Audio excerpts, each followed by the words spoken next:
Well, even though it's August, EA still maybe are throwing around some scams, and this might be a mistake, keep in mind, but it also might be kind of a scam. It has to do with the season pass, actually, these season pass evolutions. If you guys have gotten to this point yet, and I forgot what level it even is here. I think it's like level, oh yeah, it's only level 3 actually. These 3 base playstyle evos are like bugged or it's a scam. So we'll talk about that. If you guys would like to buy coins, you can go to mmoxp.com.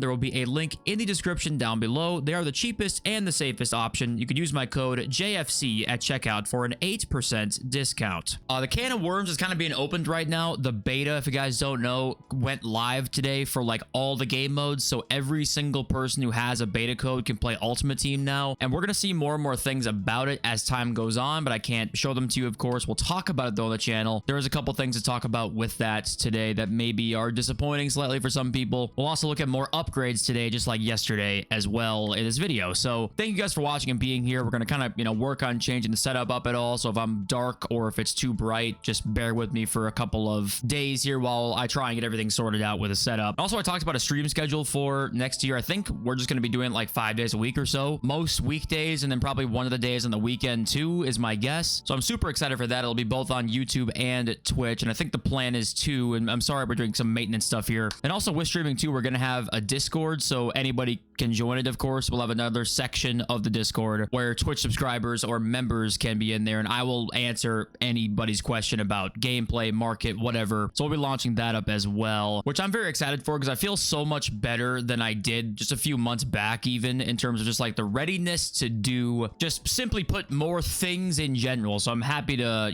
start doing that stuff. But okay, enough of that right now. Let's talk about, well, I mean, content, we know what it is, right? The Evo that dropped today, again, by the way, guys, it sucks, okay? I think they're sabotaging Evos. I saw a couple comments that we'll talk about actually at the end of this video that some people really don't buy that, and that might be true, but these Evos are just like super strange. I don't know what they're doing with these. I don't know. I sound like a broken record, and I don't know how to not sound like a broken record right now because these Evos just don't make much sense to me, and I know they don't to you guys either. And could it be sabotage to get you uninterested? Maybe.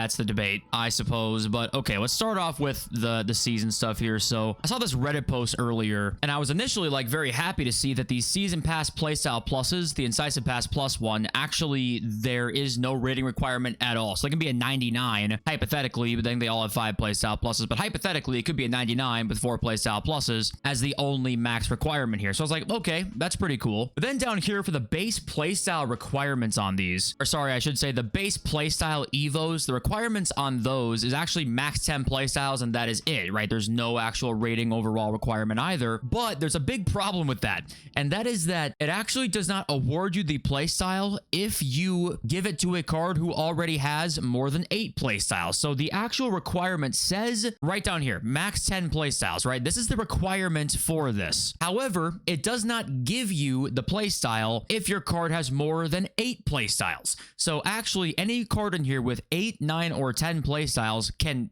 technically be put into the Evo, but he won't get the actual playstyle, if that makes any sense at all. So a total scam here, really. And I'm sure most people probably put in cards with like 10 playstyles, 9 playstyles, something like that, because that's what most cards have nowadays.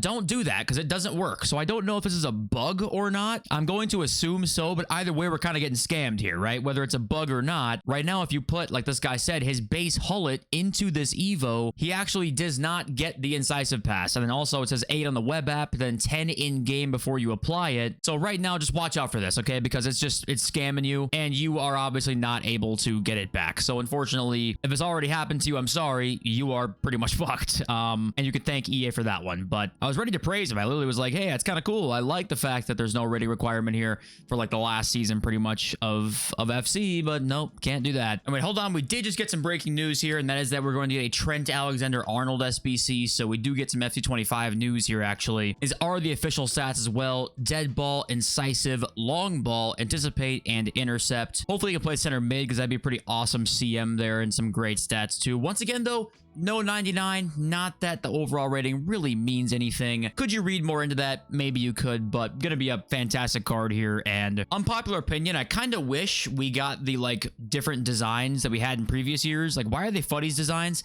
Kind of over the futties design now. I know the other designs weren't like amazing, but kind of wish we had those now, seeing all these guys be futties designs. But anyway, trend's on the way. Okay, next up, some random FC26 kind of news we're getting right now. So the first thing is that apparently the 4-2-1-3 is kind of the best formation again next year of what people are seeing so far. But we're so early on here to take this with a massive grain of salt. But the 4-2-1-3, apparently everyone's rocking in the 26 beta. And if you guys don't know the reason for that, it's just two DM formations tend to be the best, mainly because center mids don't really defend very much. Center mids have pretty much, to me, easily the worst AI in the game. I thought box-to-box center mids would be so much fun. They're not, because the runs suck. Sometimes they're cool, and sometimes they will make the right runs forward and backwards, but they're just not consistent enough to me. I actually think a center mid playmaker is debatably a better box-to-box player than the box-to-box player is. I think the rules, they can work on these things. It was the first year they were in the game, but it does kind of suck that we're most likely going to see just the same formations again be good because people want two DMs. The center mids don't really defend, and I know you want to try and make it so it's not ultra defensive, of course. I don't know. It is a tough thing to balance, but right now, my guess would be that, yeah, we'll see a lot of the same formations again next year. And then also one thing I haven't seen many people talk about here is that it seems like on console, we're still 60 FPS, which I'm so sorry, okay? The PC guys at least have 120, or I think it's 144, right? But the console guys, I think, are still stuck at 60 for next year as well, because I'm pretty sure, even though it's the beta, we'd probably see that as a setting if I had to guess. And they would probably advertise that too if they allowed 120 FPS support. I know that's tough to do a lot of the time. I've had some people come in my comments and say, like, it wouldn't be the easiest thing ever. Plus, is it that wanted of a feature? It's tough to say, but I know most of you guys here definitely want it to be a feature, and it looks like we're probably stuck again at 60 FPS on console next year, which means the menus, I mean, they've advertised faster,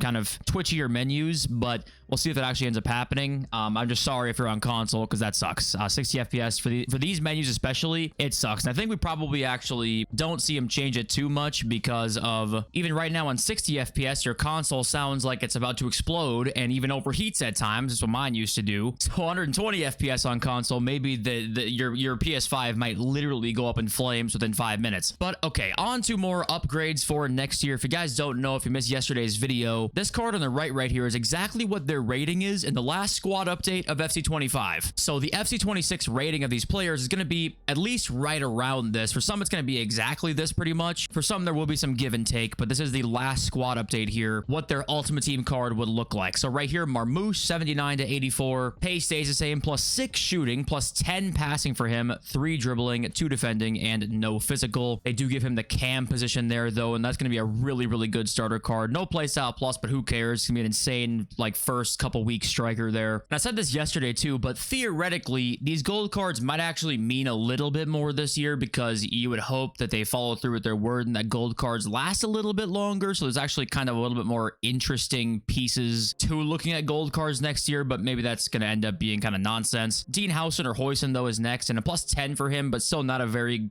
great card here. One thing for the promo cards, though, for him that you'll probably see is he actually has a 5-star weak foot now next year. So that's kind of interesting there, but he's one of those guys, again, that could see a bit of a bigger upgrade because he's so young. But maybe he's more like an 80 or 81, but this 78 card is the last one that he had for this year. Next up here, oh my goodness, is that a Mendy downgrade? And the answer is yes. Now, let's be honest here, this probably means absolutely nothing because he still looks like mostly the same card. Does get -3 in defending, though, so maybe the Mendy run is... No, Mendy run is never over. It's not even close to over. I think he had like this exact card 2 years ago and was godlike, so the run will never be over. Next up, Bradley Barcola, who looks, very, very good again. Upgrade in weak foot, making him 4-star, which is nice. 2 pace, 3 shooting, 1 passing, 2 dribbling on him. And we talked yesterday how a lot of the PSG guys are probably getting upgrades. Funnily enough, though, Kvaratskhelia, the same rating, and also Ousmane Dembele only gets a +1 here, but they gave him a massive shooting boost. So 75 shooting to 82 shooting on Ousmane Dembele. I don't know how that warrants only a +1 upgrade. Same passing, same dribbling, 4 more physical, but also changing his positions too. He can play striker now in next year's game, probably. So switching it from cam to striker. But Dembele got a really nice upgrade, but only +1 overall. And Kvaratskhelia card, I think, looks exactly the same. But Dembele is going to be an even more ridiculous beast next year. Basically a Vinicius Jr. card, right? That's kind of what this card is. It's not quite the 97 pace or whatever, but it's as close as you can get. But that's going to be one of the more expensive cards in the game at the start of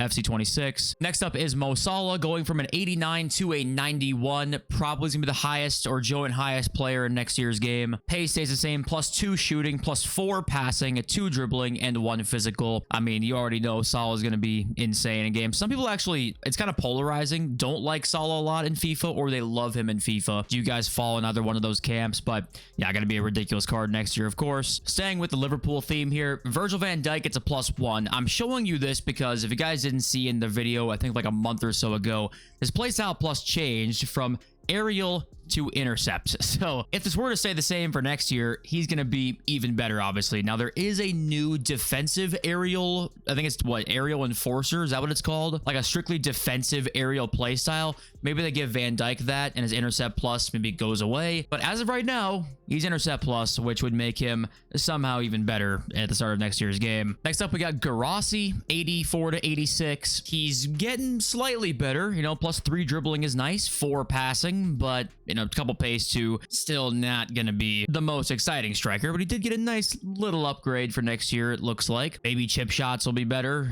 maybe. A couple more to go through here. Julian Alvarez as well, getting a +2 in shooting, 2 in dribbling there, 1 in physical, up to an 86 rated. Probably gonna be a really nice starter card next year for La Liga. We'll talk about tips as well for starter squads. Basically, you always want to avoid the Prem. That's what you almost always want to do. We'll get into that more, but this kind of card is better than almost any Prem card you can buy in terms of just being smart with your coins, right? Next up, Upamecano goes down 2 in pace, but up 3 in overall and gains 3 in defending as well. So 81 to 84. The card debatably was better last year, that +2 pace. That change from 79 to 80 pace just looks so much worse, but a nice defending boost for him and still going to be a very sweaty starter center back. But then last and most certainly not least is Reinders, going from an 82 to an 84. And also the biggest upgrade with him is his physical, actually. Only really, what, +1 shooting, 1 passing, 1 dribbling, then 3 defending, and 6 physical for him there, and a great box-to-box CM option at the start of FC 26, if it looks something like that. But yeah, we can keep doing more of these, by the way. There's endless to look at, so if you want to see a section of these in almost every video, we can do that, or we can not do it at all. You guys just have to tell me. But let's read your comments now. We've got Bull C6. One thing that really pisses me off, and I have not seen anybody mention in the 6 months I've been playing FUT, when you preview an Evo and a player then go back, why do you all of a sudden go all the way up in search? And yeah, there's little things like that. That quality of life really is annoying. The filters resetting, like you said there. Yeah, I hope we see some of that stuff change. And of course, we can nitpick little things all the time, but some of the quality of life stuff is actually, I give them a lot of credit for, or try to give them a lot of credit for when they do fix those things. I do critique the quality of life stuff a lot. So I do think it's worthy to say, like, that is really annoying. And also, if they do fix it, I'll give them more praise than maybe some people would. At the same time, it should kind of be in the game already, but I know I'm being apprehensive to say anything nice about them. But Pierce Dastour says, I always find it weird when people who play this game think the game developers don't want you to play. It just seems like the dumbest conspiracy theory. I can definitely see why you could sit back for a second and be like, that does not make any sense. Why would you not want people to play your game? But at the same time, we're in a unique circumstance where we have a new game coming out every single year, and we are in month 11. So at that point, do they really need you to play this game too much? Their main focus right now is to just sell you the next game. That's the only focus right now. Sure, like, they're releasing content still for this game, so it's not the literal only focus, but that is by far the absolute main focus is, hey, next year's game, you know, we need them sales, right? We got to get everybody as many as possible, especially because last year didn't go so nice. But if, I think in most circumstances, you're probably right that it's a dumb conspiracy theory to sit here and be like, no, they don't want you to play their game. But we are in unique circumstances, and I think that it's not as crazy as maybe it seems that they would not want you to play the game as much, but also that might not be true and the content might just not be very good. And it's nothing to do with the fact that the next game's coming out in a month. And also the comment section has been a lot of like, I'm getting freezes, server problems right now. It's definitely been a pretty consistent theme throughout the last like maybe 2 weeks or so that I'm seeing them more often. You know, is it like a server allocation thing where right now the servers aren't going to be as good this late on because they're not going to be as many allocated to this game? Or is that not really how this works? You know, I'm not like a server expert by any means. I'm not some IT tech guru, right? But if you do know some stuff, like, is that something that's like bullshit? Or, you know, why would the servers be bad later in the year? You know, I don't really know how that makes sense apart from just server allocation stuff, right? I'm not really sure. But just so you know, if you are experiencing this, you are not the only one. And I think that's going to be it for me. And thank you guys for being here so much. Thank you all so much. And I love you guys. Peace.